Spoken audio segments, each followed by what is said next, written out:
summer day here, and actually it's nice enough that I'm able to have the windows open today, so that's always a blessing. And you guys will just have to excuse the never-ending construction behind me. Hopefully we are going to be putting in French doors and then have a deck right there off the dining room, and there's also school books on the table because our children are already back to school. So anyway, trying to get a little bit of a jump on the year. So today I'm in the kitchen canning tomatoes, and I just thought I would bring you guys along and show you what that process looks like in our home. So this year I actually did not plant enough tomato plants for our family. I really had plans to expand the garden, and I just never got around to doing that. And so anyway, that's a goal for next year. But thankfully we have an Amish store just down the road from us, and they sell a lot of what's considered second on tomatoes. And those are tomatoes that will just have some blemishes. They're not perfect for like slicing tomatoes. And so you can buy them in a box. There's generally, I think 10 pounds in each box. And so that's what I've done this year, as well as I've had some friends and my mom, and even from my own garden. So, you know, tomatoes come in from different sources, and I've been able to add to that so that I have enough tomatoes to hopefully put up to last us through the year.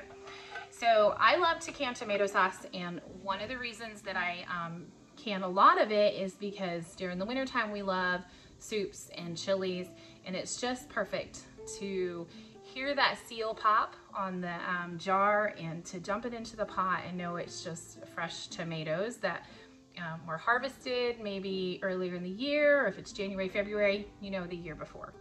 So anyway, I'm just gonna go along and show you guys how easy it is. The process is probably one of the easiest. And you know, when it comes to canning vegetables, tomatoes is at the top of my list for a beginner. I know, myself included, that a pressure canner can really scare somebody. I was actually talking to my mom the other day, and she said that she had actually seen one blow up before, and I think as a home canner, that's like one of my greatest fears. But tomatoes, you don't have to worry about that because they are processed in a water bath canner, which is so much simpler. So no pressure canners here today. So first, this is my box of tomatoes, of course, and some of them have bad spots, like right here. You can see one down there. And so the next step after I set the tomatoes out in the box is I have just an old pan here, and I top the very tops off. Any bad pieces, I go ahead and I get rid of those first. And then the next step that I have set up is my pan here, and what I do is I put all of the tomatoes in there. So this has the skins, the seeds. I cook this for about 5 minutes until the tomatoes are really soft. So once the tomatoes have cooked down, the next step that I go through is to get rid of the seeds and all of the skins from the tomatoes, and that's really easy to do. So I just have a really simple food mill, and it sits on top of a bigger pot that all the tomato juice will drain down into in order to cook down. So I'll show you that in a minute, but this is really simple to do. I just scoop the cooked mixture out and put it into the food mill. And some of the juices will go ahead and drain through the bottom. You can see that there.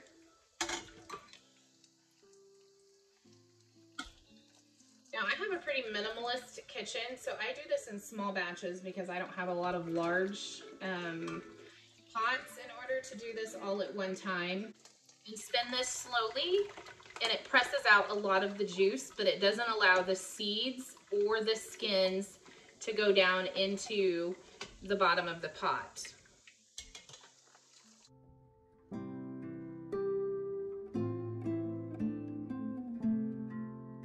So the next step is to let the tomato sauce simmer. Now for a really thin sauce, you can let it reduce by about 1/3 in the pot, and for a thicker sauce, you want it to reduce by about half. So while that is simmering, the next thing I do is go ahead and get the water bath canner ready, and I also get all of the jars ready. Now, one of the important steps when it comes to canning is making sure that everything is extremely clean. I know a lot of people who run their canning jars through the dishwasher, but I don't own a dishwasher, so what I do is I fill the water bath canner with water, and I place the jars inside, and I don't bring those to a boil on the stove. But instead, what I do is just get them hot. And this helps to sterilize the jars and just make sure that they're really clean and ready for the process of filling. Now, as for the canning rings, I just make sure they're clean, but the lids I put in a separate pan, and I just make sure that I keep those warm.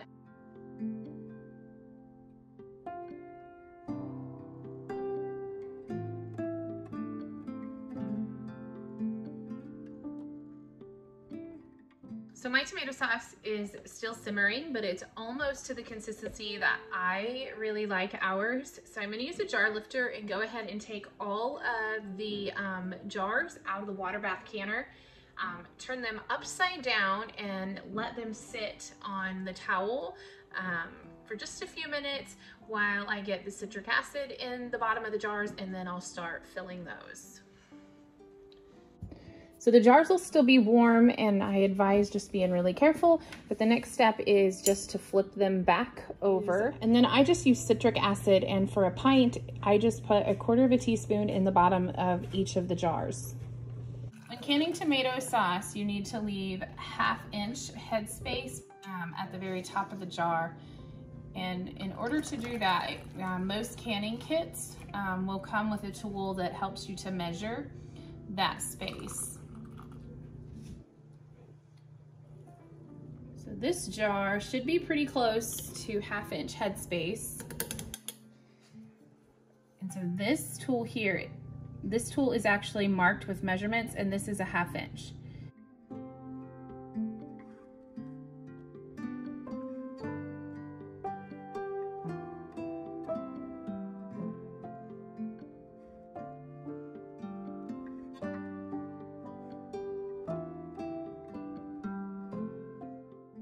So once all the jars are filled, it's really important to make sure that there's no tomato sauce that might be on the jar that would come in contact with the lid to keep it from sealing correctly. So just real easily go through and just wipe all the edges of the jars off. So one of the last steps is to put the flat lids on, and then you put the ring on, but it's just hand tightened only. You don't want to over tighten the rings. Once all the jars are in the canner, I just put the lid on. This batch, like I said, it'll boil for 35 minutes. Now always make sure that you check whatever directions you may be following, because I know altitude can play a part in how long the water needs to boil. So just always double check and make sure that you follow your recipe exactly. So while the first batch is going in the water bath canner, I'm gonna go ahead and start another batch, because I have approximately 30 more pounds of tomatoes sitting over there on the counter to can. So I'll at least get a good head start, so that by the time the water bath canner is finished, it won't be much longer before the second batch can go in. All right, so the timer just went off for the water bath canner, and I just removed the lid.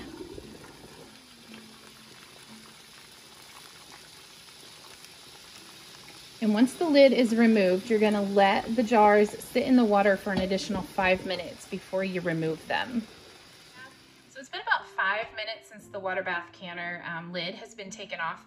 So now I'm just gonna use a jar lifter to take the jars out of the water. So you simply pull the jars straight up out of the water like this, and then just sit them on a towel. Now these jars will sit for 24 hours before I ever do anything with them. And I'm waiting to hopefully hear the little pop sound to let me know that the lids have sealed. Oh, here was this pop.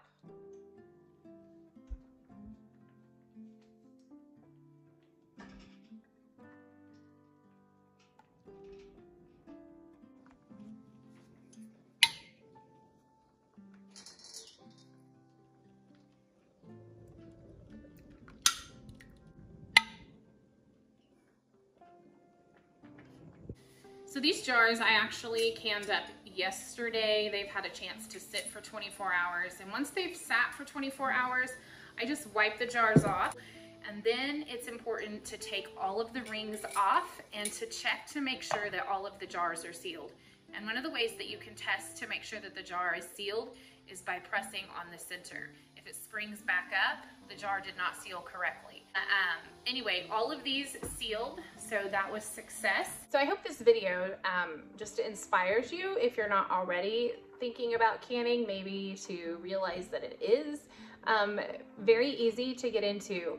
And while I love canning, there's a part of me that always thinks back to my childhood while I'm, in the process of doing this, because my grandmother canned so much food. And, she had an amazing root cellar. It was a little bit scary as a child, and grandma would say, hey, I need you to go get something out of the root cellar. And at the time I would be like, oh, I don't know, because I had seen snakes and spiders, and the root cellar was underneath a shop. And of course that was normal. I mean, it was underground, and so it stayed cool there all year round. And now as an adult and somebody who's in the beginning stages of homesteading and that kind of thing, I really wish I had a root cellar. But anyway, it just reminds me a lot of my grandmother, and she was such an amazing homemaker. And,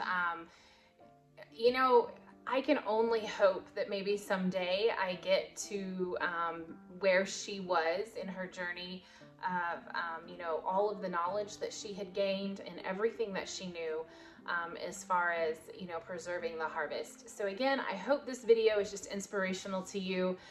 There's a lot of recipes out there. Just be sure that you're following all of the safety precautions and that you're doing it correctly. And thank you guys just so much for being here and for following along. Until next time.